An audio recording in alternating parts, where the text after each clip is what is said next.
नमस्ते प्यारे बच्चों, कैसे हैं आप सब। आई होप आप सभी अपने अपने घरों में सेफ और सुरक्षित होंगे। तो चलिए खोलते हैं अपना कहानियों का पिटारा। तो आज की जो स्टोरी है वो कोई मोरल स्टोरी नहीं है, ना ही कोई लेसन है आपके लिए।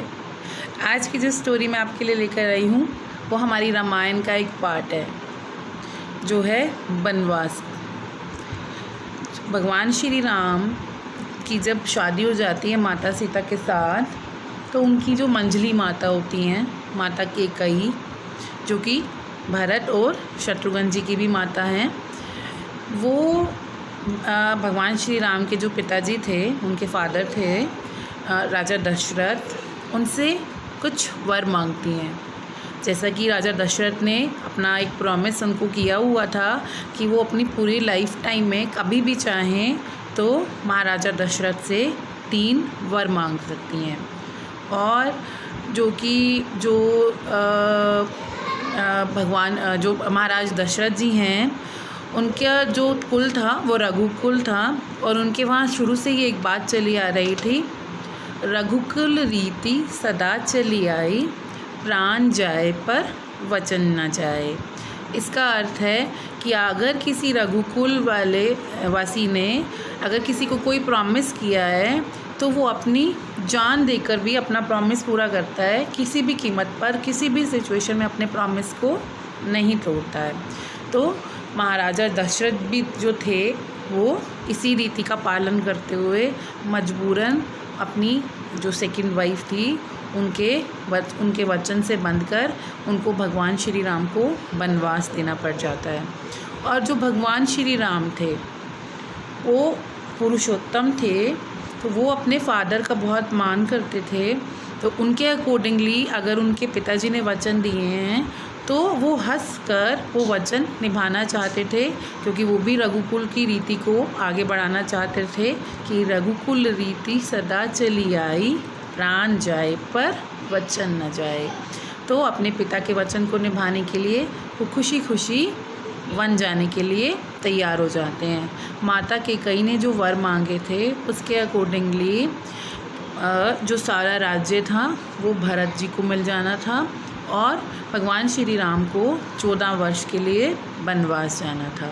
ये सुनकर महाराजा दशरथ आहत तो बहुत होते हैं, लेकिन वो अपने रीति रिवाजों के वश में थे, और उसकी वजह से अपने वचन निभाने के लिए वो कैकेयी जी को वचन दे देते हैं। पर भगवान श्री राम जी का बड़प्पन देखिए, वो अपने पिताजी को मना कर सकते थे वन जाने के लिए भी और राज्य छोड़ने के लिए भी, बट उन्होंने ऐसा नहीं किया, क्योंकि वो अपने पेरेंट्स को बहुत रिस्पेक्ट करते थे, वो उनके आइडियल सन थे। तो जैसे ही उनके पिताजी ने उनको ये बात कही तो उन्होंने खुशी खुशी इस बात को स्वीकार कर लिया। फिर क्या हुआ बच्चों, भगवान श्री राम जी अपनी पत्नी सीता और छोटे भाई लक्ष्मण, जो अपनी स्वेच्छा से उनके साथ जाना चाहते थे, उनके साथ वो वन की ओर निकल पड़े। एक्चुअली भगवान श्री राम का धरती पर जो जन्म था वो बहुत सारे लोगों के उद्धार के लिए ही हुआ था। उनका वन जाना इज़ नेसेसिटी, क्योंकि वो टाइम की नेसेसिटी इसलिए भी थी क्योंकि वो आए ही धरती पर इसलिए थे ताकि रावण का उद्धार कर सकें। तो जब वो वन जाते हैं, they face lots of difficulties, उनको बहुत सारी डिफ़िकल्टीज़ फेस करनी पड़ती हैं, बट स्टिल उन डिफ़िकल्टीज़ को खुशी खुशी हंसते हंसते पार कर लेते हैं। और पार करते करते वो बहुत सारे लोगों का उद्धार करते हुए जाते हैं। जैसा कि रास्ते में उन्होंने अहिल्या देवी का उद्धार किया, जो एक श्राप के माध्यम के थ्रू पत्थर बन जाती हैं, पाषाण बन जाती हैं। पाषाण मतलब पत्थर। तो भगवान श्री राम का पैर रखते ही वो पत्थर से वापस इंसान बन जाती हैं।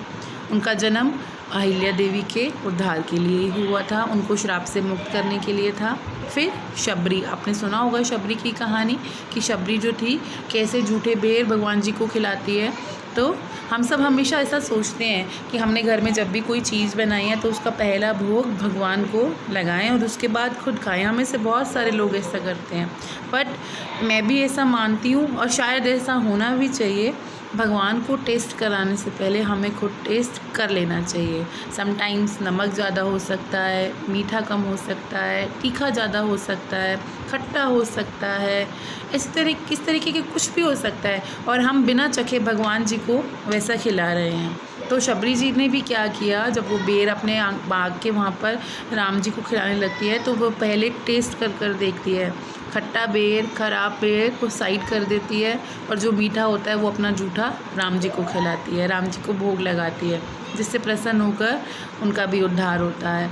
तो मुझे भी ऐसा लगता है जब हम घर में भगवान जी को भोग लगाते हैं तो पहले we have to test it, हमें टेस्ट कर लेना चाहिए कि कहीं हम खट्टा या मीठा ज़्यादा तेज़ नमक वाला तो भगवान जी को भोग नहीं लगा रहे हैं। देखिए, हम इंसान हैं, गलतियां सभी से हो जाती हैं।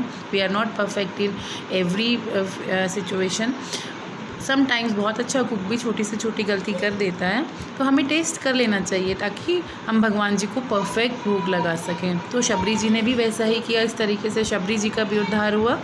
और ऐसे ही आगे चलकर रावण का वध भगवान श्री राम के हाथों होना लिखा था। उसके भी पीछे बहुत बड़ी वजह थी। भगवान श्री राम अगर बहुत पुरुषोत्तम व्यक्ति थे और सच पर चलने वाले, सत्य पर चलने वाले, वचन पालन करने वाले थे, तो जो रावण भी था वो बहुत ही बड़ा धर्म करने वाला इंसान था, पूजा पाठ करने वाला इंसान था, विद्वान था, उसने बहुत सारे वेद पढ़े हुए थे। उसकी एक छोटी सी गलती क्या थी, उसके अंदर ईगो आ गई थी, और उसी ईगो की वजह से उसको भगवान श्री राम के हाथों अपनी जान गंवानी पड़ी। बट एक्चुअली उसने अपनी जान नहीं गंवाई थी, एक्चुअली भगवान श्री राम के हाथों मरना उसका सौभाग्य था। वो उसके पुण्य कर्मों का फल था कि भगवान श्री राम के हाथों रावण का वध हुआ, जिससे वो सीधा मोक्ष को प्राप्त हुआ। तो ये स्टोरी थी।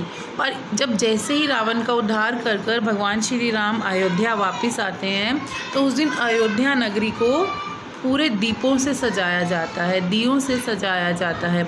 हर घर, चाहे वो प्रजा का हो या महल हो, राजा का घर हो, पूरा का पूरा अयोध्या दियों की रोशनी से जगमगा उठा था। क्योंकि भगवान राम के जाने से सब आहत हुए थे, सब उनसे बहुत प्यार करते थे, उनके जाने का दुख सभी को था, और उतनी ही खुशी उनके वापस लौटने की भी थी। तो उस खुशी को जाहिर करने के लिए हर घर के लोग ने, हर घर में जितने भी लोग रहते थे, उन्होंने दिए जलाए और अयोध्या नगरी को दियों से जगमगा दिया। तो भगवान श्री राम के वापस आने की खुशी में हम दिवाली का त्यौहार उस दिन मनाते हैं, उसे दीपावली कहा जाता है। वो दीपावली उस दिन उन लोगों ने वो दीपावली सेलिब्रेट की कैसे, दिए जलाकर, खुशियाँ मनाकर, मिठाइयाँ बांटकर। तो हर साल हम भी ऐसा ही करते हैं। जिस दिन दीपावली होती है हम अपने फ्रेंड्स रिलेटिव्स में गिफ्ट्स एक्सचेंज करते हैं। दैट इज़ हमारा वो क्या होता है, गिफ्ट ऑफ टोकन होता है, टोकन ऑफ गिफ्ट होता है। हम अपना प्यार जाहिर करते हैं लोगों को एक दूसरे के प्रति कि हम आपसे बहुत प्यार करते हैं, इसीलिए आपके लिए हम ये टोकन ऑफ गिफ्ट लेकर आए हैं, टोकन ऑफ लव लेकर आए हैं। और ऐसे ही घर में हम शाम को रात के समय पूजा अर्चना कर दिए जलाते हैं भगवान के लिए। वो हमारी खुशी जाहिर करने का तरीका है। तो दीपावली तो एक ऑस्पिशियस डे है ही, जो हम सालों से, सदियों से मनाते आ रहे हैं। पर बहुत लंबे टाइम के बाद, अराउंड 500 ईयर्स के बाद, आज एक्चुअली अयोध्या में जो राम जी की जन्मभूमि है, वहाँ पर राम मंदिर बनने जा रहा है। तो आज के दिन को भी 5 अगस्त 2020 को एक ऑस्पिशियस डे डिक्लेयर कर दिया है हमारी गवर्नमेंट ने एवरी इंडियन के लिए। तो आज के दिन हमें 5 दिए जलाकर अपने अपने घरों में एक दिवाली मनानी है, खुशी मनानी है कि भगवान श्री राम को उनका बर्थ प्लेस वापस मिल गया। उस जगह पर आज पहली नींव रखी जाएगी उस मंदिर की स्थापना की। तो आज के डे को भी हमें ऑस्पिशियस मनाना है। तो अब से हमारी दिवाली के 2 डेज़ हो गए, मतलब हमें सेलिब्रेशन करने का एक और डे मिल गया। जैसा कि हम दीपावली पर करते आते हैं, दियों की रोशनी से घर लाइट से जगमगा उठता है। तो आज भी हमें ऐसे ही 5 दिया जलाकर अपने घर की रोशनी को, अपने घर को रोशनी से जगमगा देना है, ताकि हम, ये एक तरीका है हमारा भगवान श्री राम के लिए अपनी खुशी जाहिर करने का। आई होप आप सभी इसमें शाम को साथ देंगे और अपने अपने घर में 5 दिए ज़रूर जलाएंगे। और आई होप आपको आज की कहानी अच्छी लगी होगी। आज की कहानी बेसिकली आपको सिर्फ एक मैसेज देने के लिए थी। कोई ऐसी कहानी नहीं थी जिसमें मैंने आपको कोई मॉरल लेसन दिया हो या आपको कोई मॉरल शिक्षा मिली हो उससे। आज का लेसन सिर्फ आप तक ये मेरा मैसेज पहुंचाने का था। तो आई होप आपको ये अच्छा लगा होगा। कल फिर से मिलूँगी एक नई कहानी के साथ। अपना कहानियों का पिटारा खोलकर फिर से एक नई कहानी आपके लिए लेकर आऊँगी। Till then good bye.